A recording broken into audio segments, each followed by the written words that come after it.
आगे चलने का रास्ता हिलाली साहब कहते हैं इलेक्शन है। इमरान खान साहब जो हैं वो ऐसा लग रहा है कि कह तो रहे हैं कि वो इलेक्शन जल्दी हासिल करने में कामयाब हो जाएंगे, लेकिन ऐसा होता नज़र नहीं आ रहा है। वो जलसा करते हैं, घर चले जाते हैं, उसका एक इम्पैक्ट ज़रूर होता है, लेकिन उसके बाद जाहिर सी बात है उससे वो मकसद तो अभी तक हासिल नहीं हुआ। तो इमरान खान साहब के पास क्या ऑप्शन है? इमरान साहब देखिए, मैं हिलाली साहब की इस बात से नहीं कहता कि सिर्फ इलेक्शन ही ऑप्शन। देखिए, ये तो फिर वही बात है ना कि वो अनोखा लाडला खेलने को मांगे चांद रे के भाई उनकी बात मान ले तो वो ठीक है। मामला ये है कि मैं कहता हूँ इस वक्त दोनों को, इमरान खान साहब को भी और हुकूमत को भी, होश के नाखून लेने चाहिए और बैठ के आप ये बताएं कि अगर इस मुसीबत को, इस कुदरती आफत को, इस अजाब को मद्देनजर रखते हुए वाकई ही ये मिल बैठ जाए और अवाम के मफाद में ये फैसला कर लें कि चले हम 6 महीने या साल ये काम करते हैं और साल के बाद या 6 महीने के बाद इलेक्शन हो जाएंगे, तो क्या इसमें कोई तूफान आ जाएगा? अगर बैठ के ये कोई फैसला कर ले, एग्जैक्टली कर ले जी, यही मैंने कहा है, यही मैंने कहा है। बिल्कुल हिलाली साहब, आपने ये बिल्कुल ठीक कहा। मैं यकीन करें यहाँ अमेरिका में आया हुआ हूँ, मैं आया तो छुट्टियों पे था, लेकिन हिलाली साहब यहाँ पे जो पाकिस्तानी है वो इतने फिक्रमंद है, वो इतने फिक्रमंद है पाकिस्तान के हवाले से, सैलाब को लेके, सारी सूरत हाल के हवाले से। देखिए, वो यहाँ बेचारे काम करते हैं, मेहनत करते हैं, प्रदेश में रह के जरा मुबादला कमाते हैं और पाकिस्तान भिजवाते हैं। उनको शायद उनके दिल में पाकिस्तान का दर्द शायद हमसे ज्यादा होता है, क्योंकि वो दूर, इतने हजारों मील दूर बैठे होते हैं। मुझे जितने पाकिस्तानी मिलते हैं वो एक ही बात पूछते हैं कि पाकिस्तान में क्या होगा, पाकिस्तान का क्या बनेगा, पाकिस्तान कैसे ठीक होगा। क्योंकि जब वो इस माशरे में रहते हैं जहाँ कानून की बालादस्ती होती है, जहाँ अवाम के राइट्स का ख्याल रखा जाता है, जहाँ रास्ता देने का हौसला रखा जाता है, वो जब पाकिस्तान के बारे में सोचते हैं तो सूरत उससे बिल्कुल उलट होती है। हमारे जो सियासतदान है हिलाली साहब, मैं आपको ये बात कह रहा हूँ, यकीन करें, दिल से ये बात कर रहा हूँ कि हमारे सियासतदानों ने अगर अपना रवैया अपनी तरक ना किया, अब भी उन्होंने होश के नाखून ना लिए, तो फिर वो कहते हैं ना तुम्हारी दास्तान तक ना होगी दास्तानों में, फिर जो भी हो आगे वो भी गेम हाथ से किसी के भी निकल सकती है। बिल्कुल ठीक है। इस वक्त डॉक्टर मुहीद पीरजादा साहब भी हमें जुड़ के सीनियर एंकर पर्सन और तज्जियाकार, उनसे भी उनकी राय जानते हैं सियासी हालात के बारे में। बहुत शुक्रिया आपका डॉक्टर साहब, आपने वक्त दिया। और सबसे पहले तो डॉक्टर साहब, हम देख रहे हैं कि इस वक्त जलसे जो है वो काफ़ी अच्छा क्राउड लेके इमरान खान साहब कंटिन्यूसली कर रहे हैं और उनकी स्पीचेस भी ऐसा महसूस हो रहा है कि थोड़ी एग्रेसिव होती जा रही हैं। मैसेजिंग बड़ी क्लियर अब वो करना शुरू हो गए हैं और बार बार वार्निंग्स भी दे रहे हैं। तो आपको क्या नजर आ रहा है, उनकी स्ट्रेटेजी आगे क्या जा रही है, क्या वो सोच रहे हैं, उनका प्लान क्या है? देखिए, वो जिसको आप एग्रेशन कह रही हैं वो तो एक पॉलिटिकल कम्युनिकेशन है। वो नाम नहीं लेते हैं, जुबानी तरीके से बात करते हैं, लेकिन बात इस तरह से करते हैं कि मीडिया को, आवाम को समझ आ जाती है कि किसकी बात कर रहे हैं। तो कभी वो पीछे हट जाते हैं, कभी वो प्रेशर बढ़ाते हैं, इससे पॉलिटिकल कम्युनिकेशन कहते हैं। यही एक आर्ट होती है। वो करते करते उन्होंने ये किया है कि जहां उन्होंने पैगाम पहुंचाना था वहां पैगाम पहुंचा भी दिया है, प्रेशर डाल भी बहुत दिया है। जब वो समझते हैं कि रिएक्शन करेगी दूसरी साइड तो पीछे हट जाते हैं कुछ दिनों के लिए।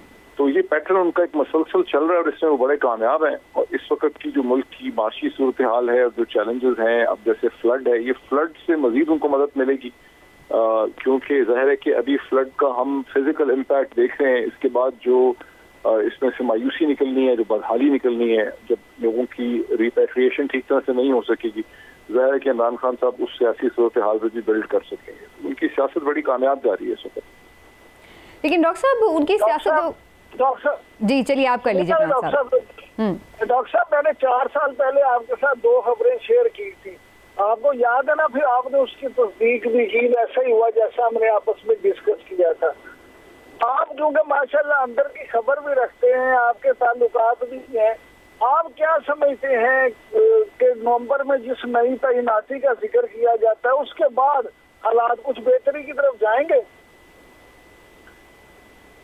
इमरान साहब, डेलिकेट क्वेश्चन है। अभी तो ये ठीक तरह से पता नहीं है कि नई तैनाती होती है या प्रेजेंट लीडरशिप ही कंटिन्यू करती है, क्योंकि इस्लामाबाद के सियासी हलकों में दोनों किस्म की बात हो रही है कि प्रेजेंट लीडरशिप कंटिन्यू भी कर सकती है और फिर ये कि प्रेजेंट लीडरशिप की मर्जी की एक लीडरशिप जो है वो कर सकती है और कंटिन्यू कर सकती है। अगर लीडरशिप प्रेजेंट कंटिन्यू करेगी तो जो मुश्किल लगता है, इसलिए कि बहुत ज़्यादा कमिटमेंट की गई है इंटरनली और एक्सटर्नली, ये कहा गया है कि नहीं ऐसा नहीं होगा और एक नई लीडरशिप जो है वो नवंबर में टेक ओवर कर लेगी लास्ट वीक में और उसका अक्टूबर में ऐलान भी हो जाएगा। अगर एक नई लीडरशिप आती है तो फिर जो इस वक्त की टेंशन है उसमें तो डेफिनेटली कमी आ जाएगी, जो इस वक्त की टेंशन। सही, लेकिन डॉक्टर साहब जी इमरान साहब देखिए बात से मैं एक कमेंट करना चाहता हूँ। मैं ये कहना चाहता हूँ कि इमरान खान साहब जो हैं वो बिल्कुल उनका कामयाब है इस वक्त। उन्होंने यूनाइट किया नेशंस और उन्होंने अपना सपोर्ट बढ़ाया है, बिल्कुल नो डाउट अबाउट इट। मगर अब नैरो पॉलिटिकल एडवांटेज को छोड़ के मुल्क का भी सोचना चाहिए उनको। और ये कहना कि मुझे फॉरेन इलेक्शन करो दो, यस मैं भी वो सपोर्ट करता हूं, मगर अगर वो नहीं हो सकता है तो इसके माने नहीं कि मुल्क भी बाढ़ में जाए। अगर वो नहीं हो सकता है तो अगर 6 महीने के अंदर अंदर एग्रीमेंट हो सकता है कि 6 महीने बाद हम करेंगे, ले लो भाई, कर लो और छोड़ो सियासत को और जाओ सैलाब में और लोगों के साथ वो रिन्यू करें आपकी रिलेशनशिप। जो अगर पॉलिटिक्स चलना है इस मुल्क में, इट हैज टू हैपन। अगर वो नहीं होगा तो ईस्ट पाकिस्तान होगा, वो होना ही है। सिंध में डिसअफेक्शन, डिसोल्यूशनमेंट इज अनबिलीवेबल। हिलाली साहब बिल्कुल आप ठीक कह रहे हैं, मैं 100% आज इस बात से आपकी एग्री हूँ कि आपको सिर्फ फौरी तौर पे ये छोड़ देना चाहिए कि आपका जाती मुफाद क्या है। किसी को भी, इमरान खान को भी, शहबाज शरीफ को भी, आसिफ अली जरदारी को भी, और मुल्क का सोचना चाहिए। ये मुल्क बचेगा ठीक, लेकिन इमरान खान साहब तो इस वक्त ये समझते हैं ना कि इस गवर्नमेंट का रहना इस मुल्क के लिए मजीद नुकसानदेह है, तो उनकी अपनी एक जाहिर है उसके ऊपर सोच है और उसको समीना वो तो जो समझते रहे, लेकिन कुछ बात अवाम भी तो समझते हैं ना। बिल्कुल सही है, और वो भी अवाम की समझ ले। बिल्कुल सही। लेकिन डॉक्टर साहब आपके अंदाजे के मुताबिक जिस तरह से चीज़ें हो रही हैं और जैसे फ्लड्स भी हैं, सारी चीज़ें, आपको क्या नज़र आ रहा है कि क्या इस साल के आखिर तक इलेक्शन हो जाएंगे या फिर इसी तरह जो 6 मंथ्स की बात हो रही है, ये खबर आ रही है कि 6 मंथ्स तक की कमिटमेंट पर सबको अग्री किया जाएगा, तो इसकी तरफ आपको मामला ज़्यादा जाते नज़र आ रहा है? यहाँ पे 2 किस्म के पहलू हैं। हुकूमत ने कुछ अपने बयानिए और प्रोपेगेंडे को इस तरह से मीडिया को बेचा है कि लोग ये भूल ही गए हैं कि हुकूमत ने अगस्त में 25 सितंबर को 9 हलकों के ऊपर इलेक्शन करने का फैसला कर रखा है और हुकूमत के कैंडिडेट्स वहां पर अपनी कैंपेन भी कर रहे हैं। और ये एक सेलेक्टिव रेजिग्नेशन एक्सेप्टेंस थी, जहां उन हलकों का सिलेक्शन की पीडीएम की जमातों ने, खास करके पीएमएलएन ने, जहां उनका ये ख्याल था कि पीटीआई के कैंडिडेट्स की सबकत जो थी 2018 में नैरो थी और वो आसानी से जीत जाएंगे। और उसका मकसद ये था कि शहबाज शरीफ साहब की असेंबली में जो पोजीशन है, जहां वो 1-1.5 वोट के ऊपर इस वक्त उनकी हुकूमत कायम है, उसे बेहतर किया जा सके और इमरान खान के पॉपुलर बयानिए को तोड़ा जा सके। जब उन्होंने ऐसा किया तो पहले पीटीआई ने उसको अदालतों में चैलेंज करने की कोशिश की कि आप सेलेक्टिव रेजिग्नेशन नहीं कर सकते। जब उनको लगा कि अदालतें और ईसीपी उनकी बात नहीं मान रहे, तो इमरान खान ने उसको काउंटर ये किया कि उन्होंने कहा कि मैं खुद खड़ा हो जाऊंगा 9 के 9 हलकों में।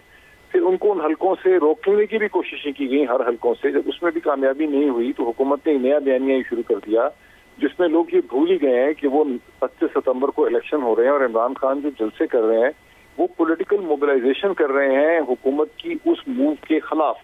अब हुकूमत ने चूंकि हुकूमत को कंट्रोल है टेलीविजन चैनल्स पे और 2 टेलीविजन चैनल्स की पिटाई करके हुकूमत ने बात साबित कर दी है कि जो टेलीविजन चैनल कॉन्ट्ररी ओपिनियन देगा उसका तहस पटास हो जाएगा। इसलिए टेलीविजन चैनल की बात ही नहीं कर रहा कि 25 सितंबर को बाई इलेक्शन होने हैं, जो हुकूमत की स्ट्रेटेजी के लिए बड़े क्रूशल हैं, और इमरान खान उस स्ट्रेटेजी को काउंटर करने के लिए ये जलसे कर रहे हैं।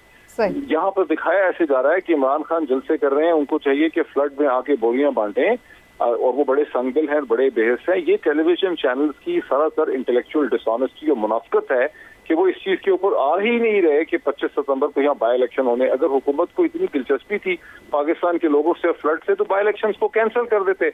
ना ईसीपी ने बाई इलेक्शन कैंसिल किए हैं, ना हुकूमत ने बाई इलेक्शन कैंसिल किए हैं, लेकिन प्रोपेगेंडा ये कर रहे हैं कि इमरान खान जलसे क्यों करते हैं और आवाम की मदद क्यों नहीं करते। आवाम से सबसे ज्यादा पैसे तो उन्होंने रेज किए हैं, जाके बैंक में पता करें, प्राइम मिनिस्टर के फंड में धेला किसी ने नहीं दिया। मां सवाए सरकारी इदारों के किसी पाकिस्तानी शहरी ने प्राइम मिनिस्टर शहबाज शरीफ के फंड में अपने जाती पैसे ही नहीं डाले। बैंकों में जाके पूछे मैनेजर से, वो आपको बताएंगे।